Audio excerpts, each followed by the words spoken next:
경남 지역 이슈를 집중 분석하는 헬로 이슈 토크 시작합니다.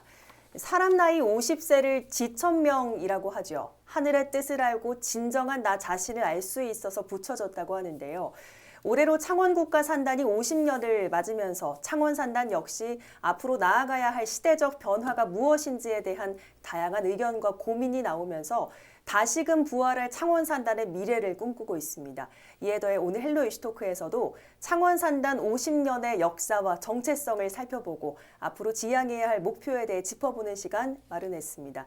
오늘 도움 말씀에 조영태 창원대 기계공학부 교수, 여성환 한국경영연구소 대표와 함께합니다. 어서 오세요. 반갑습니다. 네, 반갑습니다. 자, 창원산단, 정확하게는 창원국가산업단지죠. 자, 올해로 50년을 맞았습니다. 창원산단의 역사를 좀 짚어보면 좋겠는데 지역에는 어떤 의미가 있는 곳입니까?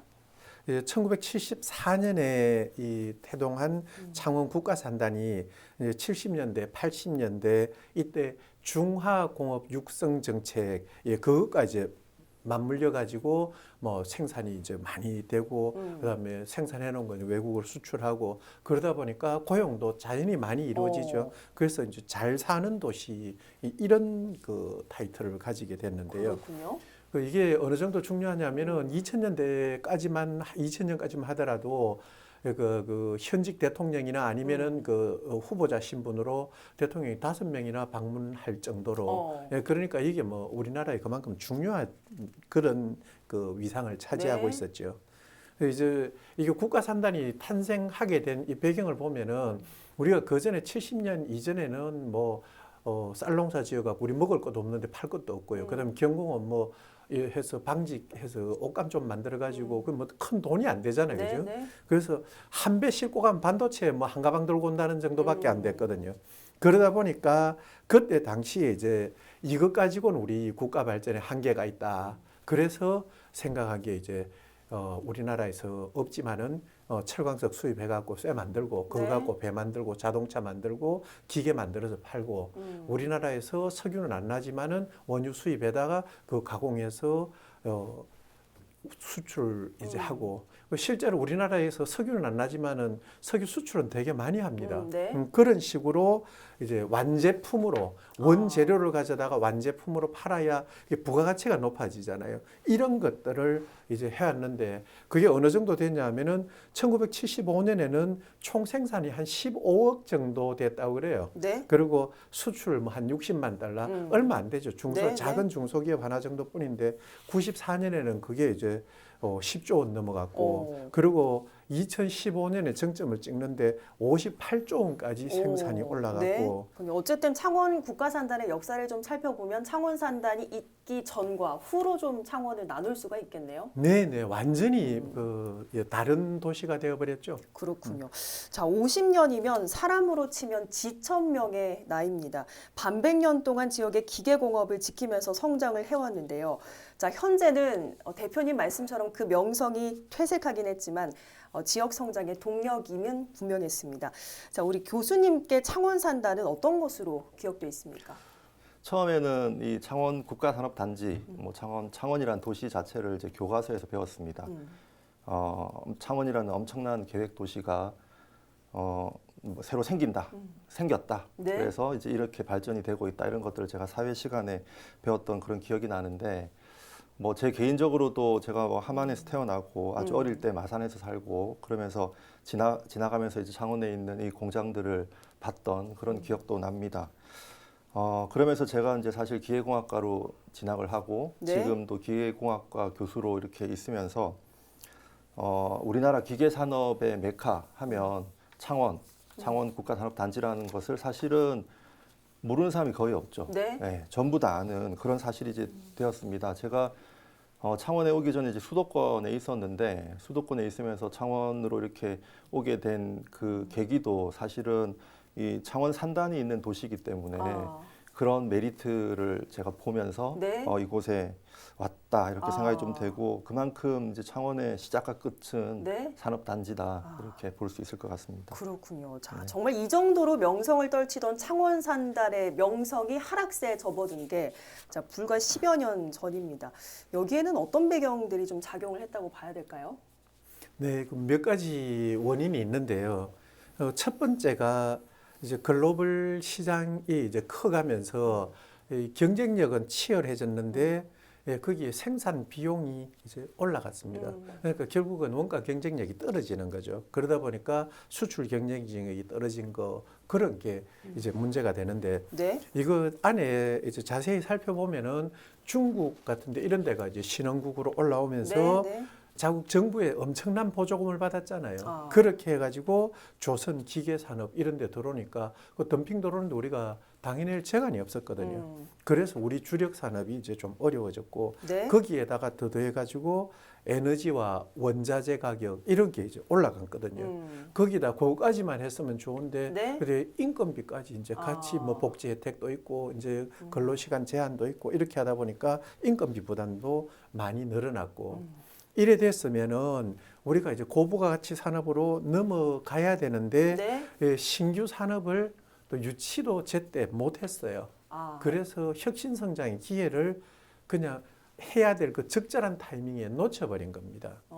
그리고 이제 두 번째로는 정부 정책과 인력 부족 이런 것도 있는데 뭐 그래 됐으면 규제 완화도 좀 해주고 뭐 이렇게 그린벨트 너무 심하게 묶을 게 아니라 약간 풀고 이래 갖고 기업인들이 투자할 여건을 마련해 줘야 되는데 그런데 조금 미흡했다. 아. 그리고 또 한 가지가 이제 여기 뭐 창원대학교도 있고 경남대학교도 있고 대학들이 있는데 여기에서 이래 미래 산업 인력들을 열심히 좀 키워냈어야 되는데 그런 데 대한 지원도 조금 부족했다. 뭐 창원 산단 명성이 이렇게까지 하락한 데에는 뭐 저는 세계적 추세, 뭐 노후화 이런 것들을 생각했는데 사실 굉장히 좀 복합적인 문제들이 있었네요.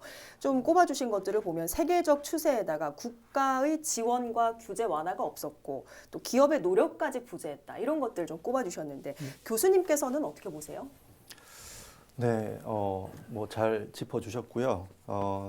결국 우리나라의 경제 성장을 이끈 것이 이제 제조업이라고 할 수가 있습니다. 전 세계에서 이제 제조업 경쟁력 지수를 보면 뭐 미국 그리고 중국, 독일, 일본 이런 순으로 보통 이제 지금까지 흘러왔고 그 다음 이제 우리나라가 위치해 있다고 보면 되는데 네. 우리나라의 가장 큰 특징은 다른 나라와는 달리 이제 국가 주도적으로 산업 단지를 중심으로 거기서 기업들이 들어오고 네. 입주되고 성장되고 했다라는 그런 겁니다. 이런 네. 이제 산업 단지가 1970년대부터 시작이 돼서 지금까지 쭉 이어지고 있는데 그 당시에 이제 생겼던 산업 단지들은 대부분 다 이런 노후화의 문제를 다 겪고 있다 이렇게 보시면 될 것 같습니다. 네. 단순히 장비가 오래되어서 노후화가 되었다 이렇게 보기보다는 결국은 새로운 산업 트렌드를 어떻게 잘 반영하고 이어나가고 그렇게 하지 못한 그런 네. 부분이 이제 결국 노후화의 가장 근본적인 문제가 아닌가 이렇게 생각이 되는데 뭐 제조업이라고 하는 건 결국은 이제 뭐 무엇을 만들어내는 것이고 네. 무엇을 만든다고 하는 것은 처음에는 이제 사람이 직접 만들었겠죠. 그 다음 단계로 이제 기계가 제조하는 환경으로 바뀌고 그러면서 가장 중요한 건 이제 효율성을 추구하는 그런 단계로 와 있습니다. 그럼 가장 효율적인 것은 무엇이냐? 이런 뭐 데이터를 모으고 공정 데이터를 모으고 그 데이터를 활용해서 새로운 제조 환경을 만들어내고 하는 그런 일들이 지속적으로 이루어져야 되는데 뭐 그런 이제 피드백을 통해서 새로 개선하고 하는 이런 일들을 결국은 우리는 뭐라고 지금 부르고 있냐면 뭐 스마트화 기술 네. 뭐 이렇게 볼 수가 있습니다. 제조업 선진국이라고 하는 많은 나라들은 이런 이제 뭐 스마트 기술 이런 것들을 일찍 시작을 했고 네. 어떤 정보 산업의 발전과 함께 이 스마트 기술을 같이 제조업에 융합하는 것들을 지금 지속적으로 계속 하고 있는데 네. 우리가 아직 이런 부분에서 많이 부족한 부분이 있고 또 우리 여성환 소장님께서 말씀하신 대로 ESG 경영 이걸 하지 않으면 현재는 뭐 도태된다고 볼 수 있습니다. 네. 이제 그런 부분 그러니까 결국은 친환경 기술을 도입해서 이런 노후화 문제를 해결하는 것이 필수적이지 않나 이렇게 생각을 합니다. 네. 자, 중요한 것은 이런 것들이 4차 산업혁명 시대에 맞게 디지털 전환으로 삼겠다. 이런 계획을 창원시가 발표했다는 건데, 자, 그런데 궁금한 게요. 창원시에서는 스마트 그린 산단을 이미 좀 추진을 하고 있지 않습니까? 여러 차례 저도 들어본 바가 있는데 이 디지털화, 스마트 그린 산단 다른 겁니까? 같은 겁니까? 뭡니까? 좀 다른 것도 같고 같은 것도 같고요. 네. 2020년이었던 것 같습니다. 그때 이제 창원 국가산업단지가 스마트 그린 산단으로 지정이 되고 그러면서 각종 국책 사업을 이제 기획을 하고 만들어내고 했습니다. 가장 먼저 지정이 됐기 때문에 여기서 많은 그런 스마트 그린 산단 사업들을 기획을 했었습니다. 그러니까 이제 4년쯤 지난 상황인 것 같은데 그때는 아무런 기초가 없는 상황이었고 그러니까 기초 없이 제로에서 시작해서 무언가 기반을 만들어내는 창출하는 그런 시기였다. 네. 이렇게 보면 되겠고요. 그때는 이제 스마트 공장 구축 사업을 통해서 많은 기업들이 이제 스마트 기술을 도입하는 그런 시기였다. 그런데 우리가 이제 어떤 그 제품을 제조하는 공정을 한번 생각을 해보면 네. 기계도 바뀌어야 되지만 결국은 사람이 바뀌어야 됩니다. 사람이 네. 기계를 운용을 하기 때문에 뭐 예를 좀 들어보면 네. 제가 이제 기계공학을 전공하고 있으니까 네. 어떤 사출을 해서 어떤 물건을 만드는 예를 들어 뭐 냉장고의 커버 네. 이런 것들은 전부 이제 사출을 해서 만듭니다. 그럼 사출이라고 하는 것은 뭐냐면 어떤 주형이라는 게 있고 그럼 주형에 어떤 수지를 부어가지고 냉각시킨 다음에 굳혀서 이제 제품을 이제 만들어내는 건데 물론 이제 후공정도 진행을 하지만 옛날에는 이 모든 과정을 뭐 결국 사람이 손으로 했겠죠. 네. 네. 그러니까 옛날에는 손기술이 좋은 사람이 우대를 받았습니다. 근데 그 다음은 이제 기계가 이걸 대신을 했습니다. 네. 그러면 기계를 잘 다루는 사람이 이제 우대를 받았겠죠. 근데 지금은 어떻게 하느냐? 지금은 컴퓨터가 다 합니다. 네. 그러니까 컴퓨터가 이 모든 과정을 다 하고 어떤 사람이 이제 우대를 받게 되느냐? 컴퓨터를 잘 다루는 사람이 이제는 우대를 받는 시대가 된 거죠. 그러면 그런 이제 어떤 이런 그 양적인 팽창 과정도 있었지만 이런 질적인 팽창 과정은 결국은 지금은 디지털화라고 하는 디지털 전환이라고 하는 과정을 통해서 이루어져야 되고 네. 그 과정이라고 하는 것은 이제 결국은 사람이 하는 역할은 이제 버튼을 누르는 시기에서 지금은 어떤 이상을 모니터링하고 이상 유무를 판단하고 그다음 기계를 동작시키고 하는 그런 역할을 이제 사람이 해야 되는 겁니다. 이런 것을 스마트 그린 산단 사업에서는 이런 기초 기술들을 도입하는 역할을 했었다라고 보면 되겠고 네. 이제 국가산단 2.0 뭐 이런 사업 등을 통해 가지고 그 변화의 수준을 이제 질적 수준을 높이는 그런 상황으로 왔다 이렇게 보면 될 것 같습니다. 스마트 공장이라고 하는 것은 이제 수준을 나누면 뭐 잘 아시겠지만 레벨 1부터 레벨 5까지 이렇게 나눌 수가 있고 예를 들면 이제 레벨 3이라고 하는 것은 어떤 데이터를 모으고 그걸 가지고 뭐 제어하는 정도 네. 이렇게 이제 보면 되겠고 레벨 5까지 가려고 하면 모든 운전 조건, 환경 이런 것들이 전부 IT 기술로 그리고 IoT 기술로 네. 이렇게 이제 통합이 되어야 되고요. 모니터링하고 제어하고 최적화하고 피드백해서 새로운 공정을 만들어내고 하는 것들이 모두 자율로 이루어져야 됩니다. 그러니까 이런 과정이 다 되게 되면 이제 우리가 고도화 수준이 가장 높은 스마트 공장이라고 할 수 있는데 사실 지금 창원의 스마트 공장 보급이 뭐 800여 개 이상 기업들이 됐다고 하지만 네. 그 중에 이런 고도화 수준이 높은 기업은 뭐 10몇 개, 뭐 17개 뭐 이런 정도밖에 되지 않습니다. 이런 것들을 빠르게 디지털 어떤 전환의 속도를 높이려면 결국은 뭐 행재정적인 그런 지원이 충분히 이루어져야 되지 않나 네, 그렇게 보고 있습니다. 그럼 창원시가 지금 말하고 있는 디지털 전환을 한다는 것은 스마트 공장의 고도화를 높이겠다는 겁니까? 어떤 의미로 저희가 받아들이면 될까요? 네, 기본적으로는 그런 이제 지금 방금 말씀드린 레벨 5까지에 가는 그 과정. 지금은 이제 이걸 뭐라고 부르냐면 우리가 산업부에서도 이제 2024년에 중요한 키워드인데 자율 제조 네. 이렇게 부릅니다. 자율 제조. 네. 그러니까 예전에는 이 생산 라인을 자동화하는 뭐 그런 수준이었습니다. 근데 자동화라고 하는 것은 결국은 사람이 개입할 수밖에 없습니다. 네. 왜냐하면 환경이 바뀌기도 하고 상황이 변화했을 때 어떻게 이걸 해줘야 될지 사람이 개입을 해야 되는데 네. 자율 제조라고 하는 것은 그 과정에 그러니까 기계가 스스로 감지하고 스스로 판단하고 스스로 최적화하고 네. 이런 것들을 다 하는 것을 이제 우리가 자율 제조라고 하는데 스마트 팩토리를 고도화한다고 하는 것은 이제 이런 자율 제조를 실현한다 이렇게 보면 되겠고 그러면은 이렇게 하려고 하면 결국은 이제 감지를 해야 되니까 센서 기술이 필요하겠죠. 네. 그다음에 스스로 판단해야 되니까 인공지능 기술이 아주 중요합니다. 네. 예, 그럼 그런 걸 가지고 이제 자동 제어하는 그런 기술이 도입이 돼서 뭐 최근에는 또 생성형 AI까지, 챗GPT까지 나와가지고 이런 것까지 우리가 제조 공정에 다 이제 적용할 수가 있습니다. 이런 기술들이 다 적용이 되는 디지털 대전환. 네. 예, 이것이 이제 필요한데 결국은 이 새로운 기술들을 적용하는 어떤 기술의 어려움 네. 이런 것들이 현재 있는 것이고 네. 그다음 기술이 이제 개발된다 하더라도 지금 말씀드린 이런 모든 기술들은 우리가 볼 때는 인프라 기술입니다. 인프라 기술이라고 하는 건 뭐냐면 운영하는 과정에서는 큰 비용이 안 들 수 있는데 도입 단계에서는 굉장히 큰 비용이 드는 네. 것이 이제 우리가 인프라잖아요. 그러니까 이런 인프라 기술을 도입을 하려고 하면 어떤 이제 재정적인 문제들이 생기겠죠. 그럼 기업들은 특히 중소기업들은 이제 도입을 망설이게 됩니다. 네. 이거를 이제 결국은 정부 주도적으로 중소기업들이 이런 기술들을 도입할 수 있게 적극 뭐 지원하고 뭐 지자체가 좀 든든하게 지원하는 그런 네. 것들이 필요하다 이렇게 좀 볼 수 있겠습니다. 네.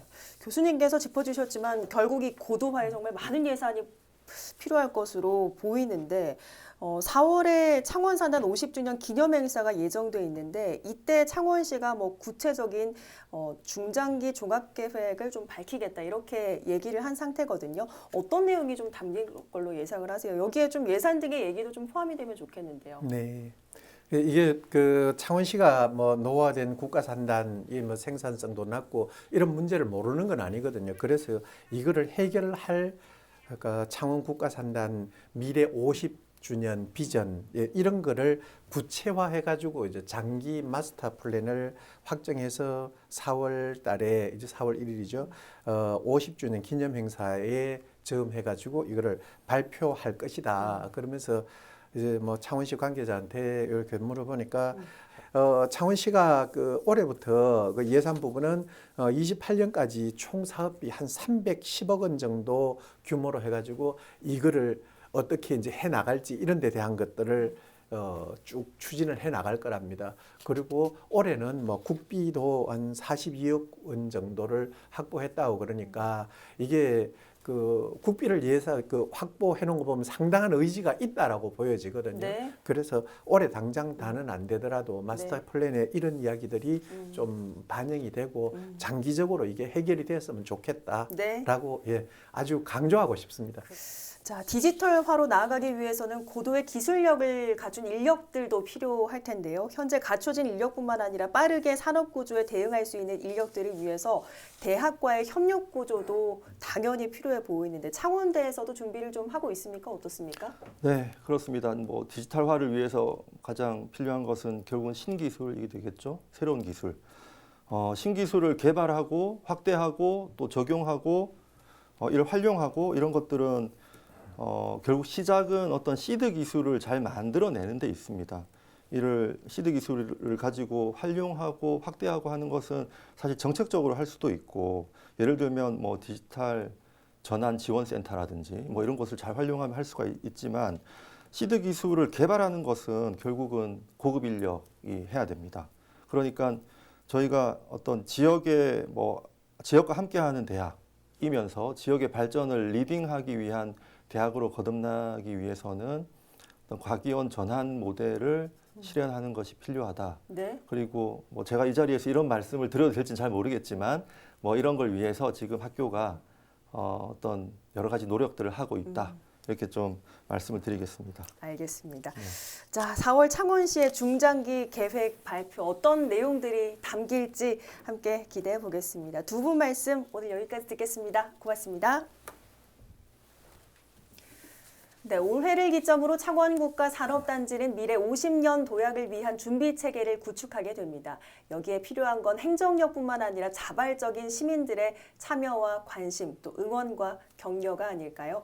모쪼록 올해 나온 다양한 발전안들이 현실이 되길 염원하면서 오늘 헬로 이슈토크는 여기서 마치겠습니다. 함께해 주신 여러분 고맙습니다.